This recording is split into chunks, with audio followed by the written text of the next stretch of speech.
nesse tópico de número 2, a grafia do texto sagrado. Nós estamos trabalhando as questões textuais de grafia. Então, nós vamos trabalhar agora a forma, ou a maneira, ou como está grafado o nosso texto bíblico, ok? Então, nós vamos olhar lá para o slide e discutir algumas questões, talvez para algumas questões bem básicas, tá? Então, número 1, referência. Referência é a conexão a determinado assunto. Referência é uma reportagem a um assunto. Referência é trazer uma temática como minha referência para os meus argumentos. Quem já escreveu, quem já se deparou com organização de TCC, de artigo científico, de tese, sabe do que eu estou falando. Referências bibliográficas, né? É isso aqui. Sendo que, no nosso meio evangélico, em especial biblicista, a gente tem referência como endereço de um texto. Referência, endereço do texto. Originalmente, o termo referência não é isso, mas cunhou-se no decorrer da história. Então, vamos deixar que seja, vamos deixar assim. Ok. Número 2, capítulo. Um tecido com um pensamento. Então, um capítulo, um tecido com um pensamento. Um versículo, divisão dos pensamentos em partículas, que contém início e fim de uma construção frasal. Tem divisões? Tem. É possível que alguns versículos tenham 1, 2, 3, 4, 5 divisões, dependendo do tamanho dele.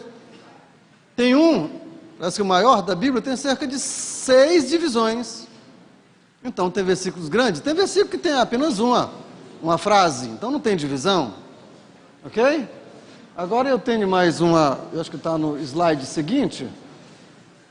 É aqui, ó. Número 4, parágrafo. Esse aqui não é muito conhecido, não é muito famoso, não. Parte de um assunto. É um pensamento menor. Delimitação de um negrito ao outro. Entenderam? Não. Então, olhe para cá. Eu coloquei um texto aqui, está exatamente como está na Bíblia, pelo menos em alguma versão, tá? Isso aqui é um texto, ó. Filemon, capítulo 1, versículo 22 a 25. Então, aqui, ó. Vocês estão percebendo que o versículo 22 começa com o exínio, e esse exínio está em negrito? Quando é que termina esse negrito? Termina bem aqui, ó. Porque aqui no 25 tem o outro versículo começando com negrito. Os versículos do meio não começam com negrito. Estão percebendo? Abra a Bíblia de vocês. Vejam isso em qualquer página. Abram lá. Vejam se algumas versões, tá? Outras versões não têm. Algumas delas têm a parte inteira com uma parte mais negra. Outra parte está apenas começando com itálico. Vocês já perceberam isso na Bíblia de vocês? Nem todas as versões têm. Algumas poucas versões é o número.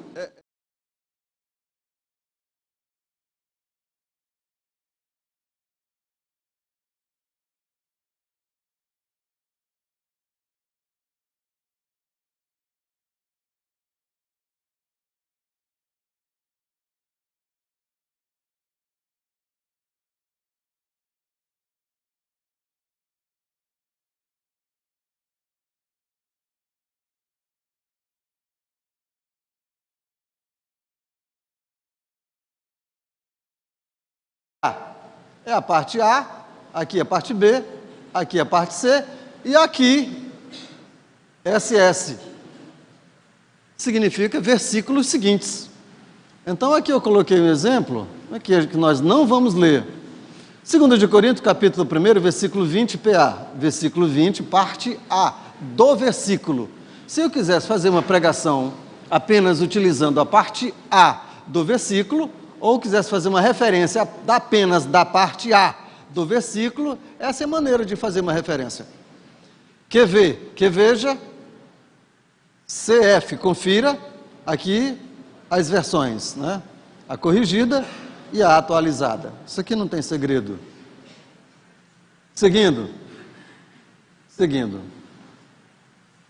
Grafia do texto. Número 6. As notas itálicas. O que são? Complementação de sentido. Nós vamos colocar aqui um exemplo, mas nós temos uma relação de referência bem aqui. Se vocês puderem e quiserem ver, vejam. E nós vamos dizer então, ó, esse texto aqui, ele começa um parêntese daqui e termina aqui, ó. Vamos ler o texto? Vamos lá. Nestes jazia grande multidão de enfermos, cegos.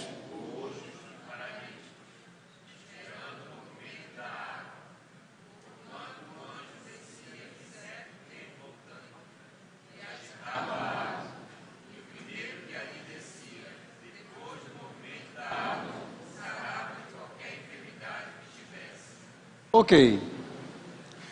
Essa parte que está em parêntese é apenas para complementar o sentido do texto anterior.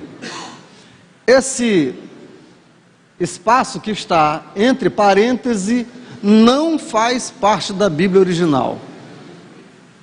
Isso aqui não tem fundo de verdade. Isto aqui não fala a verdade, isto é, realmente tinha um anjo que ele descia realmente uma vez por ano e literalmente agitava as águas do tanque. Não é verdadeiro. Isso aqui era uma compreensão popular. Isso aqui é uma lenda urbana. O texto está aqui apenas dizendo o porquê que esse povo estava lá, porque esse povo cria que isso acontecia, mas nunca ninguém viu, nunca ninguém saiu curado. Sempre quando alguém caía lá na água, uma multidão caía atrás, e nunca ninguém dizia, foi eu que caí primeiro e eu que fiquei bom. Nunca aconteceu tal coisa historicamente. Então isso aqui é complementação de sentido. Pode estar entre parêntese ou pode estar entre chaves. Já verificaram aí as outras referências na Bíblia de vocês? Sim ou não? Não. Mas se quiserem, pode ver. Também devo sinalizar, nem todas as versões está assim. Isto é, tem esse parêntese ou essa possível chave. Ok? Seguindo. Referência verbal, de verbo ou de palavra. Então vamos lá. O que é isso? É um paralelismo de palavra. Nem sempre se refere ao mesmo assunto. Colocamos aqui o termo carne para dar o exemplo. Mas primeiro, eu devo dizer assim, já tiveram contato com chave bíblica, sim ou não? Chave bíblica é um livro. Já ouviram falar de chave bíblica? Tá. A chave bíblica é um livro que traz a relação de todas as palavras contidas na Bíblia, independente dos seus sentidos. Todas as palavras que tem na Bíblia está na relação nesta famosa chave bíblica, independente do endereço onde esteja, independente do sentido que se refira, está lá. Entenderam isso? Tá. Por exemplo, eu quero saber onde está o versículo, o Senhor é meu pastor e não me faltará. Eu não sei onde está. Então eu procuro o termo Senhor. Eu acho que está no Antigo Testamento. Então eu vou para os textos do Antigo Testamento. Aí eu vou lendo todos os versículos onde aparece a palavra Senhor. Aí esse aqui. Achei. A referência é Salmo. Aí eu vou lá para Salmo. Então é para a gente encontrar o endereço. do texto. Entenderam, né? Sim ou não? Continuando. Exemplo, carne. Vamos ler o texto primeiro. Leiam lá, por favor. Disse...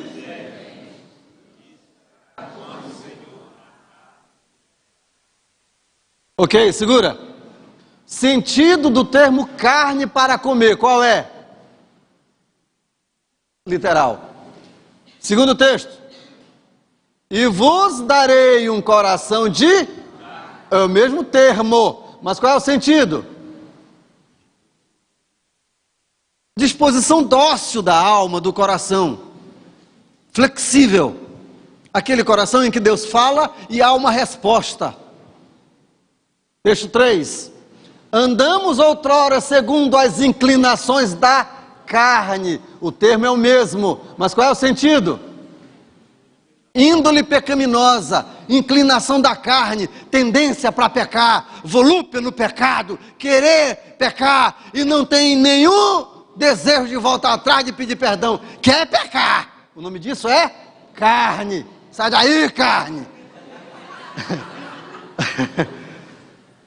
Texto 4, leia lá, por favor.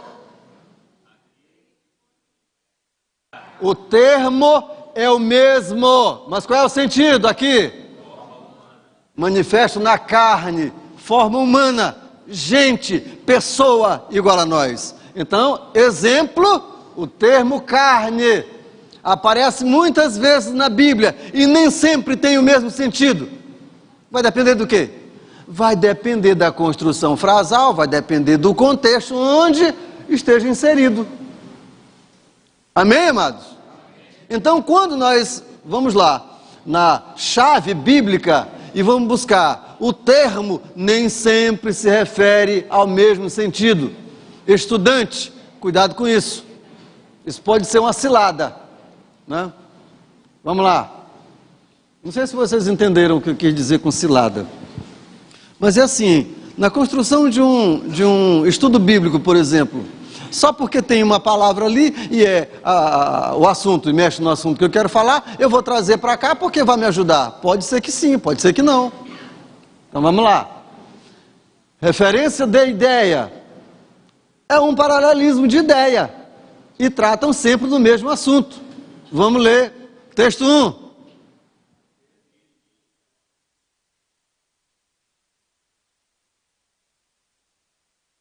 Dois, 3,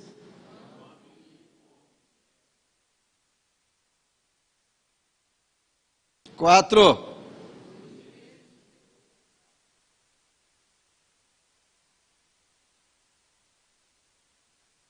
sem nenhum problema, nós vamos olhar para os textos e vamos dizer, todos eles falam da vinda de Cristo. Todos eles falam do retorno de Cristo, sim ou não? Sim, sim. Com a mesma palavra? Não, mas o pensamento é o mesmo. Então, palavras, construções frasais diferentes.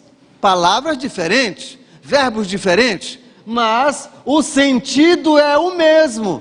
O assunto é o mesmo. Estando onde estiver, mas é sempre o mesmo. Aí sim, nos serve para corroborar os nossos argumentos nas nossas mensagens, nos nossos estudos bíblicos. Aí sim.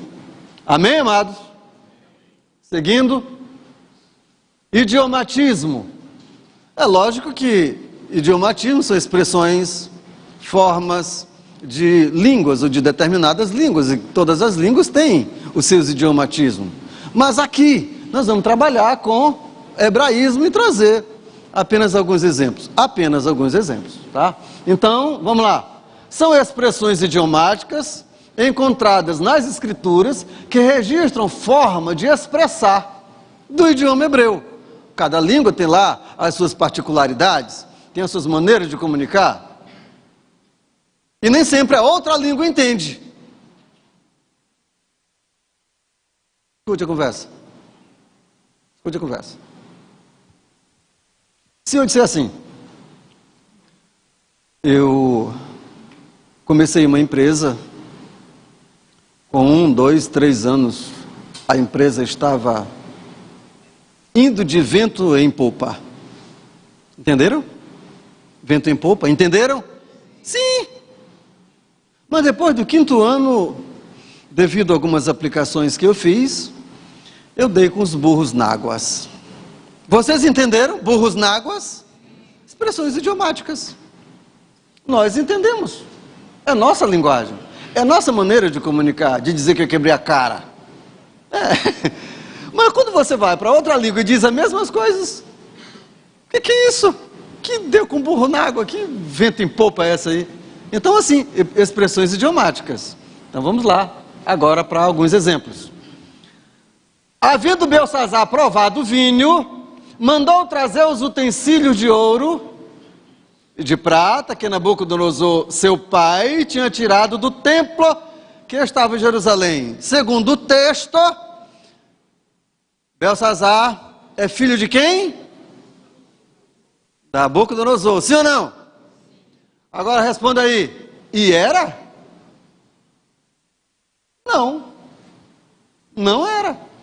Porque se fosse assim, escute, Bartimeu, Jesus, filho de Davi. Ah, para aí, e Jesus é filho de Davi? Não. Então o que é isso? Expressões idiomáticas. Não está dizendo aqui que Belsazar era filho biológico de Nabucodonosor. Não é isso. Então cuidado com isso. Expressão idiomática. Ok. Vamos lá. Eu não vou dizer de quem ele era filho, só para vocês pesquisarem, tá? Vamos lá. Hebraísmo de posse. Sobre Edom lançarei o meu sapato. Que isso? Todo aquele que pisar a planta do vosso pé, te darei. Significado: o ato de lançar o sapato ou pisar refere-se à decisão de tomar posse ou dominar. Então é isso aí. Ok? Isso é promessa de Deus. Aqui, promessa de Deus a Josué. Vai pisar, isto é, vou te dar. Toma posse, estou te dando. Exemplo 3. Chegou um dos chefes da sinagoga, chamado Jairo, e logo que viu a Jesus, lançou-se-lhe aos pés. Qual o sentido? Leiam lá. Colocar alguma coisa aos pés ou lançar-se significa submetê-lo ao seu poder. Isto é, render-se. Por isso a gente faz geralmente assim, não é? Estou rendido, eu me rendo. O sentido é esse aqui, lançar-se aos pés. Isto é, eu reconheço a tua grandeza, o teu senhorio, o teu poder, e eu estou disposto a fazer o que você quiser. É isso aqui. Seguindo, hebraísmo de contraste ou antítese. Leiam lá.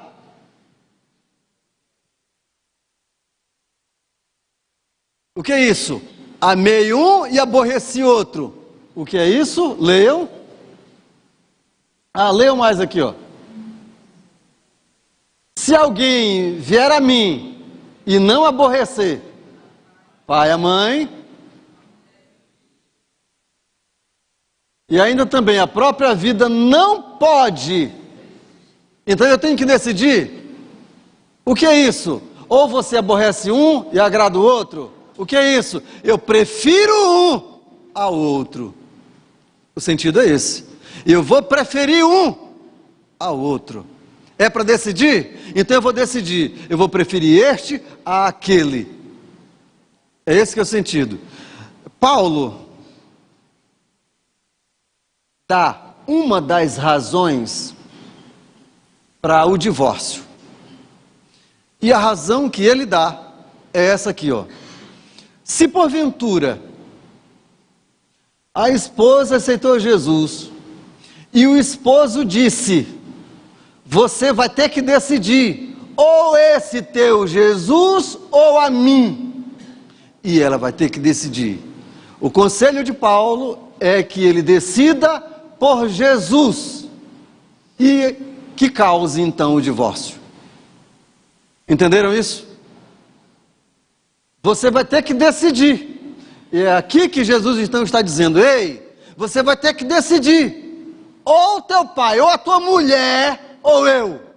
Ou seus filhos, que você escolhe ou escolhe a mim. quem é que você escolhe? Quem é que você prefere? É aí que é. Qual decisão você toma? Esse é o sentido. Seguindo. Figura de linguagem número 1, metonímia, figura de relação. Emprega-se esta figura quando se emprega a causa pelo efeito, ou o sinal ou símbolo pela realidade, que indica o símbolo. Vocês vão entender agora. Jesus emprega a causa pelo efeito. Texto. Eles têm Moisés e os profetas, que ouçam-nos. Escute aí. Isso aqui aconteceu lá no inferno. Uma conversa que houve lá no inferno. O rico estava lá e disse: Abraão, peça aí para alguém ir lá na terra avisar os meus parentes, para que eles não venham para cá, para este lugar de tormento. Abraão disse assim: não, lá eles têm Moisés e eles têm os profetas, que ouçam-os. Isto é, na verdade não tinha mais Moisés e também não tinha mais os profetas. Então o que é que tinha na terra? Tinha os escritos de Moisés, o Pentateuco, e tinha os escritos dos profetas, os livros proféticos. Então Jesus está se referindo aos escritos, mas ele não disse aos escritos, ele disse Moisés e os profetas, isto é, a causa pelo efeito. Os escritos, em vez de dizer, não disse, disse a pessoa. Então, cuidado com isso. Em vez de dizer, eles têm os escritos, vejam, ele disse na reta, tem Moisés e os profetas. Tá?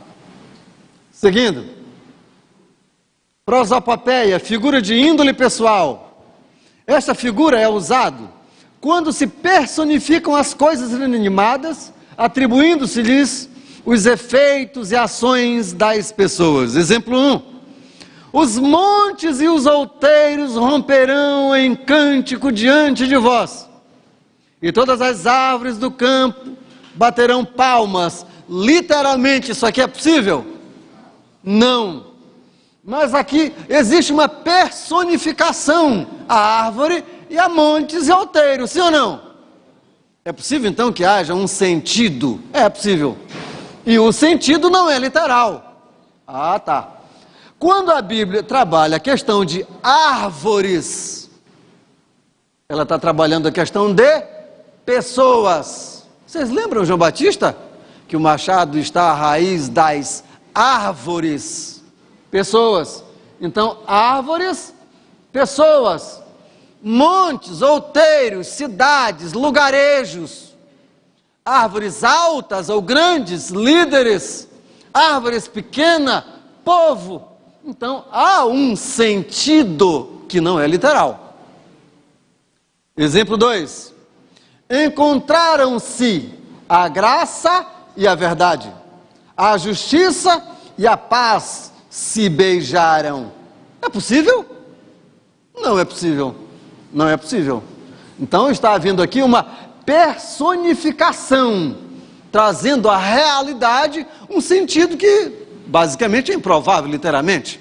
Mas aqui está dizendo, existe paz e segurança, ou existe paz e justiça e andam junto. Agora há paz e segurança e justiça e andam junto, dentro do mesmo povo, do mesmo reino. Seguindo. Hipérbole é uma figura pela qual se apresenta uma coisa como muito maior ou menor do que na realidade, para apresentá-la viva e forte à imaginação. Em outras palavras, ou em outra palavra, é um exagero. É um tipo de exagero. Texto 1. Vimos ali gigantes, e eram aos nossos próprios olhos como gafanhoto.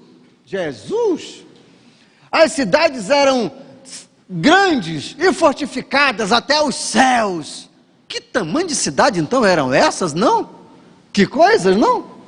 Texto 2. Nem o mundo inteiro caberia os livros que seriam escritos. Será mesmo?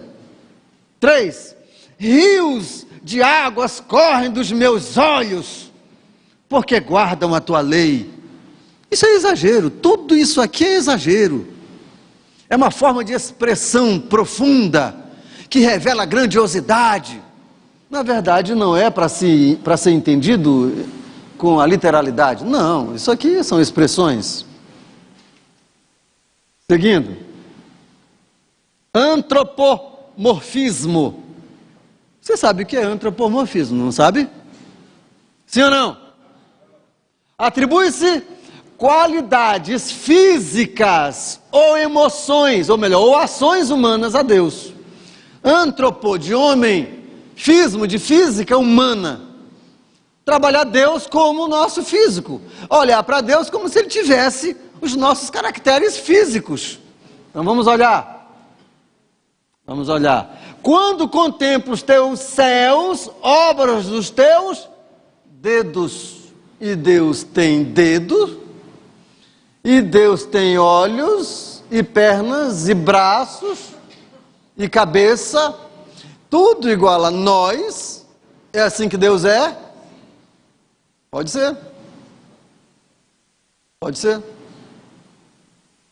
Mas Ele está preso a um corpo?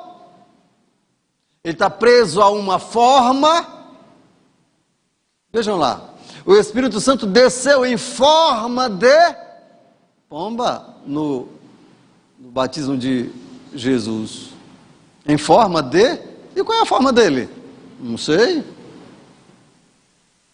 Já disseram que nunca ninguém viu a Deus? Não sei. Mas é uma forma de ele se apresentar ao ser humano. É possível que tenha a nossa forma. Mas é possível que não. No céu tem seres de muitos modelos.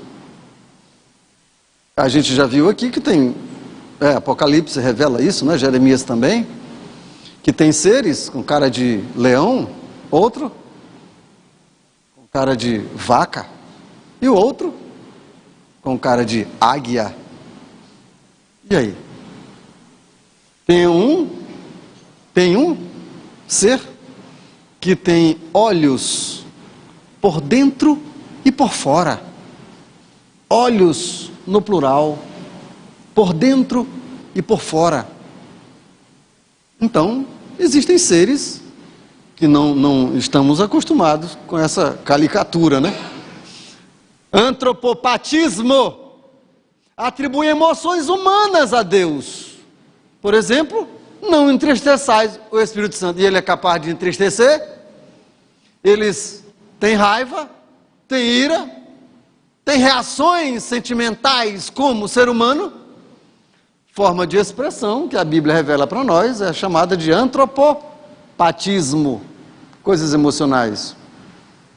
Aqui, número 6, zoomorfismo. Atribuir características de animais a Deus. Olha lá, exemplo, referindo a Deus, tá? Cobrir-te-á com as suas penas, debaixo das suas asas estarás seguro. Das suas asas, ele tem asas? Mas se ele é igual ao humano, e que asa então que ele tem? Entenderam? Qual é a imagem dele, física? É homem. Ah, é? E como é que agora bem aqui ele tem asa? Que conversa é essa? Lembram de Jesus? Jerusalém, Jerusalém, terra que apedreja os profetas. Quantas vezes eu quis te juntar debaixo das minhas asas, como a galinha ajunta os seus pintinhos. Lembram desse texto? Asas? Está aqui, ó. Expressão, forma de exprimir. Ok. Pergunta, senhores? Não, graças a Deus, então vamos seguir. Próximo. Aqui. Entendendo alguns termos ou frases. Número 1. Rico no reino dos céus. É um problema. Aqui é um problema. Na concepção judaica, os ricos já estavam com a salvação garantida. Qual era a concepção? A concepção era que os ricos foram abençoados mais que os pobres. Que os ricos foram tão abençoados, por conta dessa bênção, ficaram ricos. Por conta dessa bênção, estão abastados. Então esses caras, de tão abençoados que foram, já estão com o pé no céu. Os pobres, coitados, não foram abençoados, estão mais para o inferno do que para o céu. Então, coitado deles. Jesus quis desmistificar essa concepção. E eu coloquei bem aqui, na conversa com o jovem rico. Vocês lembram da conversa? Ei, jovem rico, vai, vende tudo o que tu tem, entrega aos pobres, volta e me segue. Quantas vezes ele voltou? Nenhuma. Escafedeu-se o menino. Foi embora. Aí Jesus traz a lição. Ei, é mais fácil passar um camelo pelo fundo de uma agulha do que um rico no reino dos céus. O problema está na riqueza, senhores? O problema é a riqueza? É claro que não. O problema está no coração. Ou o problema está na valorização das coisas. A que coisas você tem derramado o teu coração? Aí Jesus disse, onde está a tua riqueza, lá está teu coração. Onde é que está a tua riqueza? Nas coisas? Ou no céu? Nas coisas tangíveis? Ou nos sentimentos intangíveis, como por exemplo o amor, a graça, a justiça, a misericórdia? Onde é que está o teu valor? Deixa eu só dizer, as coisas apodrecem, enferrujam, como disse o próprio Jesus, são levados pelo ladrão. As coisas desaparecem, perdem o valor, acabam-se com o tempo. As coisas não vão desaparecer daqui e aparecer do lado de lá quando você for arrebatado ou morto. As coisas vão ficar sempre como ficaram. O que vai perdurar? O teu amor, a tua graça, a misericórdia, a fé, a justiça. Isso vai para o lado de lá. Onde está o teu coração? Nos teus valores? Quais valores? Entenderam, senhores? Então, problema aqui é a riqueza? Não, problema não é a riqueza. Mas nós temos um problema para resolver, que é o problema que seria o próximo slide. E agora? Agora a gente vai escutar a conversa, menos que vocês me emprestem uma apostila. Para a gente adiantar. Obrigado, minha irmã. Fundo de agulha da conversa que falou Jesus. É mais fácil passar um camelo pelo fundo da agulha do que o rico no reino dos céus. Qual é o problema aí? O problema é esse aqui, Que fundo de agulha é esse? Isso tem sido umas perguntas aí já de muito tempo, né? Essa pergunta tem sido feita de muito tempo e aí nós vamos entender um pouquinho essa pergunta hoje. A parábola do rico, ok, vamos lá, só para passar. Aqui. Qual é o fundo de agulha? Vamos ver. Um buraco chamado fundo de agulha. Segundo São Tomás de Aquino, apresenta um documentário, ou um comentário sobre Anselmo de Cantuária, nesse ano aí, aproximadamente. De Jerusalém, havia certa porta chamada fundo de agulha, pela qual um camelo só passava se entrasse de joelho, depois que lhe fosse retirado toda a carga.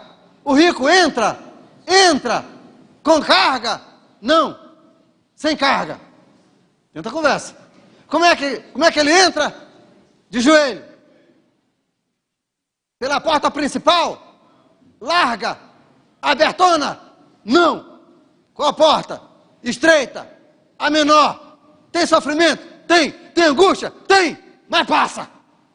Quer passar? Então te ajeita.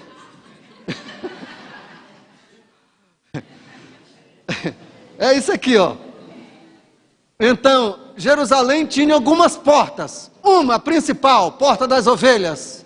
Do lado da Porta das Ovelhas ficava um buraco. A Porta das Ovelhas fechava que hora? 6 da tarde. E os mercadores que viriam depois das 6 da tarde? E os pastores que estavam pastoreando seus rebanhos nas vigílias da noite? Como fazer para chegar e para entrar? Passando por esse buraco. Pastor não tem problema nenhum de dobrar joelho, de humilhar-se e passar pela porta estreita. Não tem problema nenhum. Diferente do mercador. O mercador vem trazendo as bagagens sobre os camelos, então tira. Dificuldade de fazer o camelo joelhar, mas tem que joelhar. Se tivesse mais de uma pessoa, amarrava-se uma corda no pescoço do camelo, passa por lá de dentro, e o outro de cá de fora, empurra o camelo, e o camelo vai ter que entrar. Ou ele entra, ou ele pega a pancada. Às vezes é assim, para entrar no céu tem que pegar a pancada. Mas nós estamos trabalhando a porta, ou melhor, o fundo de agulha, tá? Então, é esse aqui, o fundo de agulha. Seguindo. Irmã, se você quiser pegar a apostila, pode pegar. Seguindo. O cantar de galo. Vamos ler o texto. Antes que o galo cante 2 vezes, 3 vezes me negarás. É assim que está escrito, é ou não é? Hein? É assim que está escrito. Então vamos lá. Que cantar ou que galo é esse? Qual a dificuldade de entender a questão desse galo? Tem alguma questão? É claro que não. Galo de terreiro, sim ou não? Sim ou não, rapaz? Não, rapaz. Escuta a conversa. As vigílias, dependendo, nós estamos aqui na vigília judaica, tá? Eram divididas em 4 vigílias à noite, não é? Primeira vigília, aqui ó, de 6 às 9. Segunda, 9 às 12. Terceira, meia-noite a 3 da manhã. De 3 da manhã a 6 da manhã, fechava-se a noite, acabava a noite e está dividido em 4 vigílias. Amém? A questão é essa aqui, ó. O que era, ou qual o sinal que servia para dividir as vigílias ou a noite? Daqui para cá, terminou essa e vai começar aquela. Como? Como se fazia? Escute. Vamos lembrar. Nessa época que Israel estava oprimida por Roma, vivia no estado de opressor, ou de opressão, e quem governava era Roma, quem protegia era Roma, portanto estava cheio de soldados romanos, e Jerusalém era uma cidade fortificada, então os soldados estavam nas torres, estão falando à noite, nas torres, e bem aqui, neste caso, possivelmente mais próximo da torre de Dona Antônia, ou Santa Antônia, e lá eram as das torres principais, se não a principal, onde estavam lá os soldados principais, aqueles que iriam reger todos os outros vigias que estavam nas outras torres. Então, esses aqui tinham lá uma corneta que eles, ao entrar, davam a primeira cornetada, marcando a primeira vigília. Entrava. Tirava o seu turno, a sua primeira vigília. No final da primeira vigília, 9, davam as cornetadas, sinalizando o final da sua vigília. E a outra turma iria entrar para fazer a cobertura. Mas uma vigília. Então entrava a segunda turma para a segunda vigília. Terminando a segunda vigília, apitavam, ou melhor, dava a cornetada para chamar os outros soldados que iriam fazer a cobertura para a terceira vigília. Estão entendendo? Sim ou não? O nome dessas cornetadas chama-se cantar de galo. Então, é apenas um sinal sonoro para fazer a diferença entre uma vigília e outra. Ainda é comum, na Igreja Católica, fazer a missa do galo. O que é isso? Missa das vigílias, período noturno, o sentido é esse aí. Ok, amados? Escute, galo, galinha, dentro de Jerusalém? Aonde? Quando? Por que não pensar? Porque eram considerados imundos pela religião judaica. Então não tem. Acabou galinha e galo lá, não tem mais, acabou. Ok, seguindo. Arrependimento de Deus. Alguns textos revelam que Deus se arrependeu. E ele se arrepende? Como os homens se arrependem? Vamos ler o texto. Do grego, metamelomai. Ok. Pronuncia rápido. É isso aí. Significa o quê? Mudança de quê? E não de mente. Ei! Não é de mente, é meta, é mudança sim. Mas não é de mente, é de tratamento. Se fosse de mente, não seria mai. Noia. É. Então vamos lá. Porque não há de falar os egípcios, dizendo, para qual, ou para mal os tirou, para matá-los nos montes e para destruí-los da face da terra? Torna-te do furor da tua ira e arrepende-te deste mal contra o teu povo. Então o Senhor se arrependeu do mal que dissera que havia de fazer ao seu povo. Nós temos isso aqui em Êxodo, nós temos em Gênesis, nós temos em Jonas, referências do arrependimento de Deus. Mas o que é isso? Vamos ler. O arrependimento divino não traz mudança no seu ser, mas mudança no tratamento, na maneira de tratar com os homens. Qual era a conversa? Por exemplo, a questão de Jonas, quando Jonas foi enviado para pregar em Nínive. Nínive era uma cidade tão feroz, tão mortífera, tão perversa, que Deus disse, está na hora de resolver esse problema. Jonas, vá lá, você é a última mensagem, e se eles não se arrependerem, eu vou ter que destruir.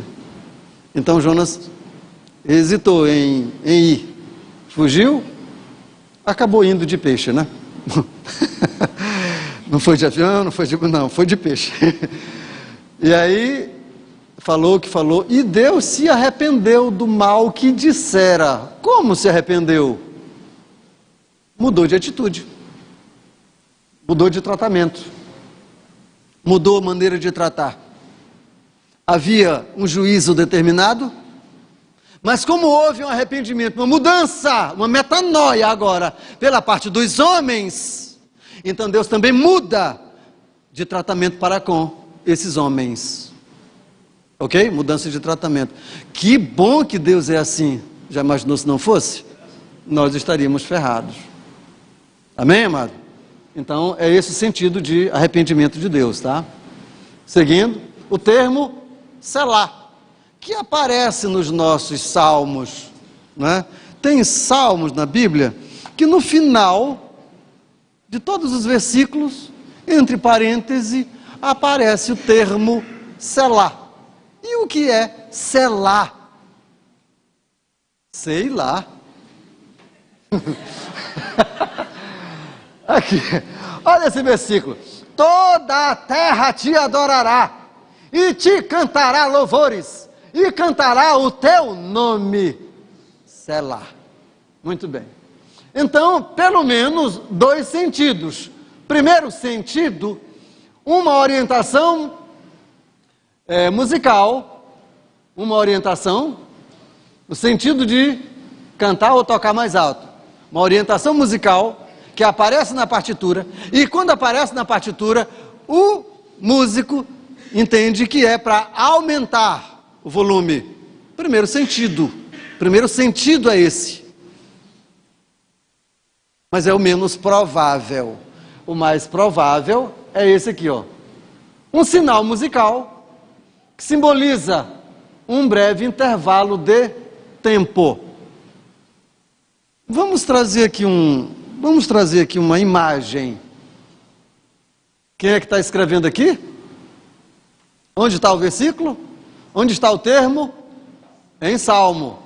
Escute, nos hinos, ok? Do lado das frases dos hinos, do lado das estrofes dos hinos que eles cantavam. Não está em todos os hinos, alguns. Então, nós vamos pintar o quadro. Vamos imaginar que de um lado estivesse aqui a quantidade dos músicos, e cada músico com o seu instrumento, centenas de músicos, ou milhares deles, cada um com a sua partitura e com seu instrumento para tributar louvores. E do outro lado, talvez estivesse centenas ou milhares de vozes, também com a partitura para cantar louvores. E há alguém, um maestro. Quem é o maestro nos salmos? Quem? Digamos que seja o Asaf. Tá. E ele está lá. E começa. Ei, começou. Ok. E está todo mundo tocando, e está todo mundo cantando, e está todo mundo então adorando e louvando a Deus. E está todo mundo. E aí de repente aparece desse lado aqui, Selá. O que eles fazem? Param. Mas a voz continua. Tributo a Deus. E continua. E mais lá na frente, esse daqui retoma. Ok, esse daqui retoma. E todo mundo, então, todos juntos, adorando a Deus. E quem sabe, só quem sabe, que de repente aparece dali, sei lá, e a voz, para, coralzão, para. E quem é que continua? Instrumental. E lá vai o instrumental. Entenderam o quadro? É possível. É possível. Mas é possível também que todo mundo parasse. Para quê? Sabe quando nós estamos fazendo as coisas? Escute, fazendo as coisas. Sabe quando nós estamos fazendo um ritual? Você sabe quando nós estamos desenvolvendo uma liturgia, apenas uma liturgia? Não, primeiro é os 3 hinos da harpa cristã. Depois a leitura da palavra. Depois o primeiro número, porque estamos aqui para apresentar número. Então o primeiro número pelo coro das irmãs. Aí depois o primeiro número do infantil, o primeiro número dos jovens, dos adolescentes, e vai embora. Nós estamos aqui apresentando um ritual. Aí tem uma hora que Deus diz assim, para! Sei lá, para! Ei, para! Eu não quero isso, eu não quero ritual, eu não quero liturgia, eu não quero coisa mecânica, eu quero culto, eu quero adoração, independente de modelo, para! Aí nós temos que parar, aqui ó, meu Deus, que diacho que estou fazendo? Estou pensando que estou te agradando, estou pensando que estou construindo um culto, não estou. Eu estou fazendo um ritual. Entenderam? Para. Então é possível que selar tem muito a nos ensinar. Mas nós entendemos um pouco mais o que é selar, não é? Vamos sair daqui, porque senão tem muita coisa para vir. Aí, tá. Aleluia! O que é aleluia? Aí você diz assim, eu não sei. Mas por que pronuncia? É porque os outros estão pronunciando, então eu também pronunciei. Nós somos assim. A gente fala porque os outros falam. Glória a Deus. O que é isso? Eu não sei, mas os outros falam, eu também falo. É assim que nós somos. Amém. Amém. O que é amém? Eu não sei, mas os outros estão falando, eu também vou falar. Amém.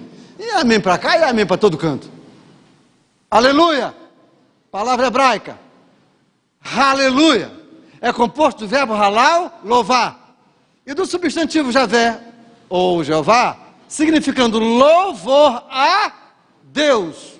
Escute, aleluia, se não for para louvar a Deus, então para também. Você está pronunciando para quê?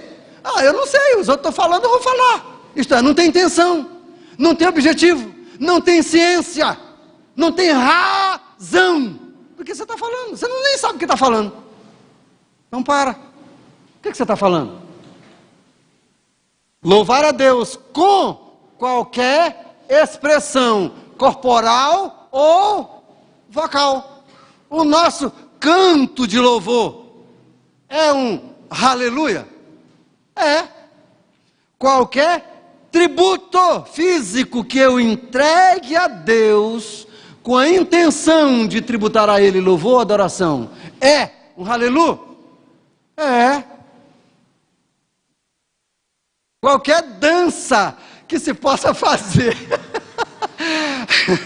para tributar louvores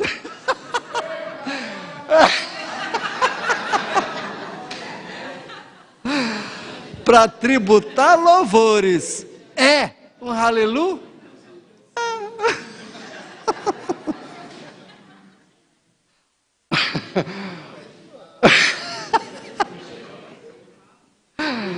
Ai, ai. Amém.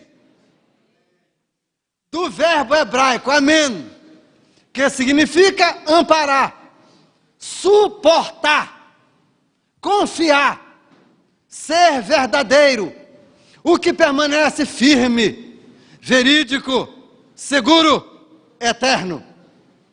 Em Apocalipse, amém é um nome próprio.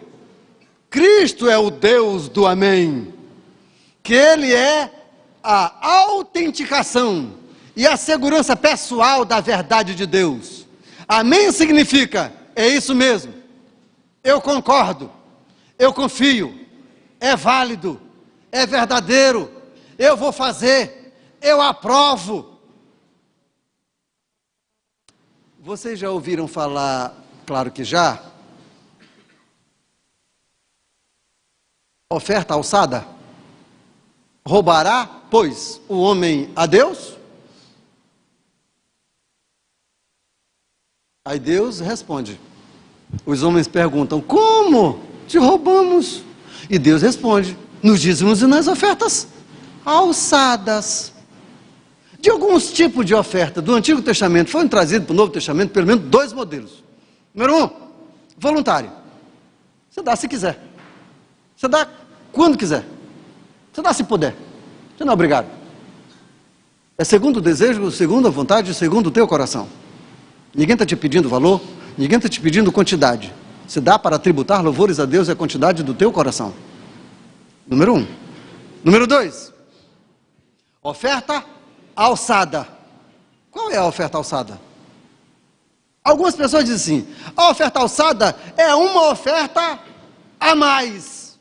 É uma oferta especial. Aquela que não está no calendário normal, que não foi premeditada. É uma oferta que eu senti desejo de dar, essa oferta superior. Ok, algumas pessoas dizem assim. Outras pessoas dizem, a oferta alçada é aquela que nasce, geralmente, com valor, mas que nasce com certeza com um propósito. Por exemplo, o pastor da igreja diz, queridos, nós vamos pintar de branco este templo. A igreja diz, amém. Oh, amém. Aí o pastor diz, vamos fazer assim, para não ficar pesado a ninguém, todos no final do mês trazem R$10. Tá bom, igreja? A igreja diz, amém. Opa, votou. Opa, passou a ser uma oferta alçada, que não está no calendário, mas ela nasceu com um valor e nasceu com um propósito. Qual é o propósito? Nasceu com destino. Ok? Toda oferta alçada nasce com destino. e geralmente com valor. Se ao chegar ao final do mês você não entregar os seus R$ 10, você está roubando. Por quê? Porque você disse amém. Você concordou e não cumpriu. Quebrou o teu caráter, a tua palavra. É bem aí. Então, cuidado com o amém. Amém para cá, amém para ali. E o pastor está dizendo, rapaz, o cão entrou na minha casa e fez a desgraça. E a igreja diz, amém. Que coisa, meu irmão. Para com isso. Vamos lá. Era aqui que eu queria chegar. Escute aí, irmãs. Da mesma sorte que as mulheres em traje decente se ataviem com modéstia e bom senso, não com tranças. É dessa conversa. É assim. Bem aqui, Paulo está dizendo, ei, para de te enfeitar, para de te ataviar. Está dizendo para as irmãs, sim ou não? Sim ou não? Não. Não. Escute, aqui ó, da mesma sorte que as mulheres em trajes decentes se ataviem. Pode se ataviar? Ataviar e enfeitar, tá? Pode? Pode. Como? É aqui que é a conversa. Com modéstia e bom. Aqui, ó. Ei, bom senso. Olha aí, ó. Como é que eu tô? Olha o espelho. Como é que eu tô? Bom senso. Ok? Mas a questão não é essa. A questão é essa aqui, ó. Não com tranças. A questão, aqui, lance da trança aqui não pode. Não, irmãs com trança é um problema. Mas assim, em uma das aulas anteriores a gente falou de tempo da aplicação da mensagem. Qual o tempo da aplicação desta mensagem? Escute, esta mensagem foi para quem? Endereçada para quem? Está falando diretamente com quem? Está falando por quê? É essa a questão. Então vamos lá. Quem escreveu? Paulo. Para quem? Timóteo era pastor de uma certa igreja. Qual era a igreja? Pastor da igreja de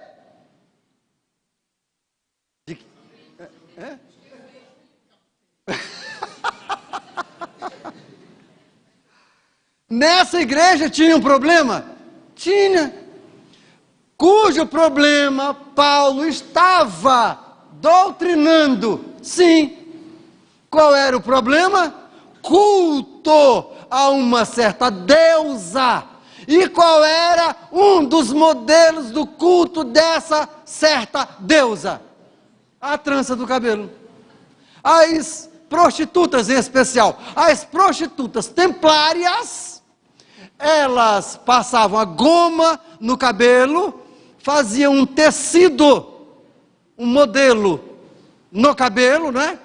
Entrançado, parecido a caricatura do templo, e iam então para os templos dessa deusa para cultuar, e era normal. Quando essas mulheres aceitaram o cristianismo, vieram para o cristianismo, para a igreja, para a sinagoga, para cultuar, essas irmãs achavam que poderiam homenagear ao nosso Deus da mesma maneira que homenageavam lá a encravada de Ana lá.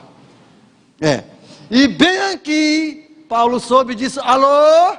Aqui não, assim não, aqui a conversa é diferente, aqui não é necessário isso.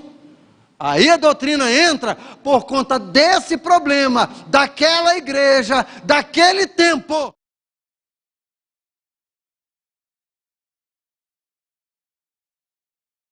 Problema local deles lá.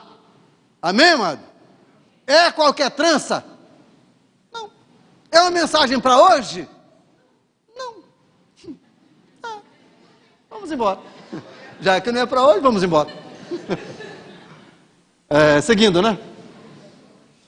Mulheres caladas.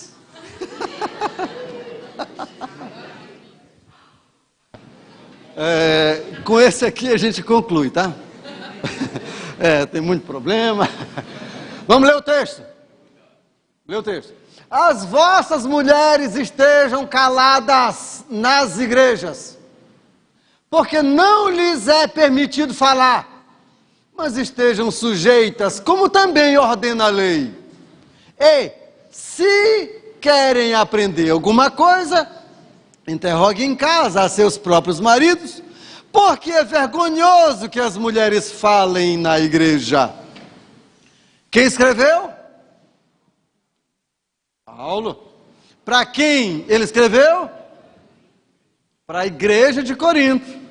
É possível que nós não encontremos uma igreja mais problemática na Bíblia que a igreja de Corinto. Tinha problema lá? Tinha, e não era pouco. Tinha problema lá. Mas, voltando para cá, qual é o problema das irmãs caladas na igreja? Escute, vamos devagar. Primeiro, quais mulheres não podiam falar nas igrejas? Respondam aí. Olhe para o texto. Olhe para o texto e responda. Quais mulheres? As vossas, as casadas. As vossas mulheres. Que mulheres? As casadas não podem falar.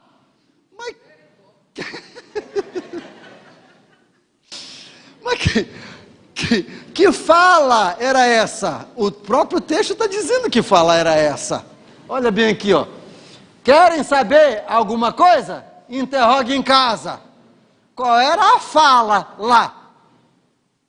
Ô pastor, para! Eu não entendi, pastor. Repita aí, por favor. Aí a outra, pastor, realmente era uma bagunçada dentro da igreja, o pastor nem podia completar o sermão, que não dava mais tempo, a irmã era pergunta para aqui e pergunta para acolá, e em especial na igreja de Corinto, uma profetizava de cá, e a outra cantava de lá, e a outra orava dali, e meu Deus do céu! Necessário, Paulo diz, ei, para! Querem profetizar? Então que seja pelo menos só 3, e uma depois da outra. Que conversa é essa? E uma daqui, e a outra dali, e a outra da colar. Ei, para! O menino quer pregar. Era uma coisa.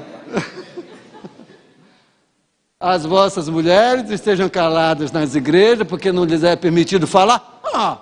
Como não é permitido falar? Que conversa é essa? Nós estamos aqui. Na igreja de Corinto. Quem começa a igreja de Corinto? Que tipo de irmãos começou a igreja de Corinto? Ora, a maioria deles, irmãos que vieram do judaísmo. Portanto, judaizantes, impregnados com a cultura judaica. E como é que se comporta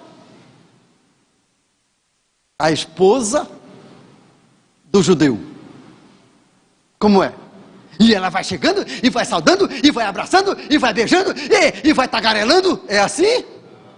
Meu irmão, tem ordem, que conversa é essa? Tem lei, rapaz, respeita, não é assim não. Chegou o judeu com a sua esposa, diante do amigo com a esposa, como é que é? Quem é que fala? É ele que fala. É ele. E se ela quiser saber alguma coisa, ela pergunta para mim. É desse jeito. É assim. Marido? Não. Que negócio de marido? Meu senhor? Meu senhor? Pergunte para ele perguntar para ela como é que ela está. Aí eu.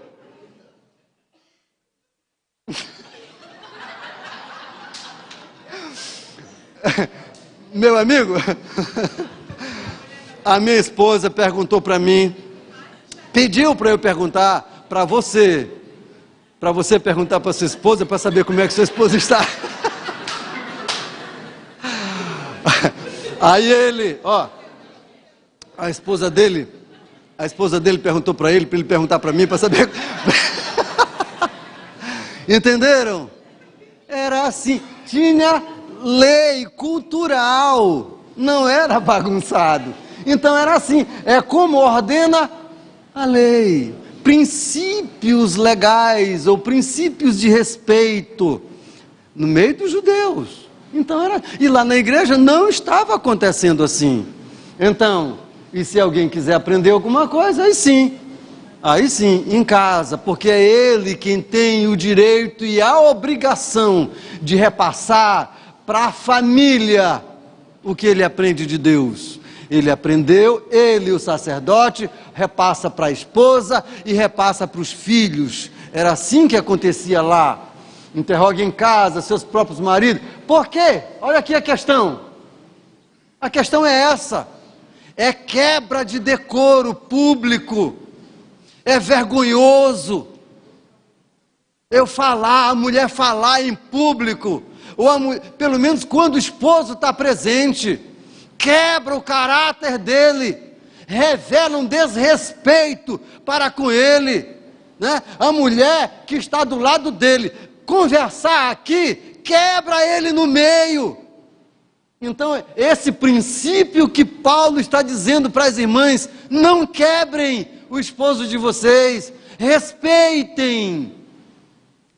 É apenas isso aqui. As irmãs não têm nenhuma pergunta não? Então, só lendo isso aqui, boa parte dessas mulheres são ex-prostituta templar e etc, ok. Amém, amado? Nós concluímos, graças a Deus, hermenêutica sagrada. Próximo encontro, próxima disciplina.